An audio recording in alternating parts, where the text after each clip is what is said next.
വിഴിഞ്ഞം തുറമുഖം സമയബന്ധിതമായി പൂർത്തിയാക്കുമെന്ന മന്ത്രി വി.എൻ. വാസവൻ. തീരുമാനിച്ചതുപോലെ നിർമ്മാണം പൂർത്തിയാകും. ഉൾനാടൻ ജലഗതാഗതത്തിന് പ്രാധാന്യം നൽകും. അതേസമയം വകുപ്പ് മാറ്റത്തിലൂടെ തന്നെ ഏൽപ്പിക്കുന്ന ഉത്തരവാദിത്വം ഭംഗിയായി നിർവഹിക്കുമെന്നും എല്ലാ വകുപ്പും പ്രധാനമാണെന്നും മന്ത്രി പ്രതികരിച്ചു. തുറമുഖ വകുപ്പ് ഒരു പ്രധാനപ്പെട്ട വകുപ്പ് എന്നെല്ലാവരും പറയുമ്പോൾ എനിക്ക് എല്ലാം തുറമുഖമായിരുന്നാലും സഹകരണമായിരുന്നാലും എല്ലാം പ്രധാനപ്പെട്ടതാണ്. ഒരു വകുപ്പും അന്യമായി കാണുന്നു. പിന്നെ ഗവൺമെൻറ് ഒരു കൂട്ടുത്തരവാദിത്തമുള്ള ഗവൺമെൻറ്റാണ്. അതുകൊണ്ട് തന്നെ മുഖ്യമന്ത്രിയുടെ നേതൃത്വത്തിലുള്ള ഒരു ടീം വർക്കാണ് നടക്കുന്നത്.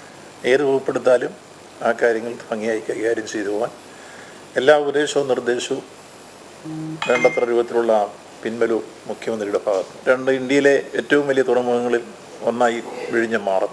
അത് യാഥാർത്ഥ്യമാകാൻ പോവുകയാണ്. ഇപ്പോൾ 3ാമത്തെ കപ്പൽ വന്നു കഴിഞ്ഞു. 4ാമത്തെ കപ്പൽ നാളെ എത്തുകയാണ് കണ്ടെയ്നറുമായിട്ട്. അപ്പോൾ പുതിയ ട്രെയിനും കണ്ടെയ്നറും എല്ലാം വരും. 4ാമത്തെ കപ്പൽ എടുക്കുന്നു. നമ്മൾ ഉദ്ദേശിക്കുന്നത് അതിൻ്റെ സമയബന്ധിതമായി തീർക്കാൻ നേരത്തെ തീരുമാനിച്ചിട്ടുള്ള ഒരു ടൈം ബൗണ്ട് പ്രോഗ്രാമുണ്ട്. ആ പ്രോഗ്രാം അനുസരിച്ച് അത് തീർക്കാൻ വേണ്ടി ഉള്ള പരിശ്രമങ്ങളിലേക്ക് വരും. അപ്പോൾ അതിനാവശ്യമായി സ്ഥലത്ത് പോയി ബന്ധപ്പെട്ട ഉദ്യോഗസ്ഥന്മാരും എല്ലാം ചർച്ച ചെയ്ത് അതിനാവശ്യമായ ക്രമീകരണങ്ങൾ ഉണ്ടാക്കി പ്രവർത്തനം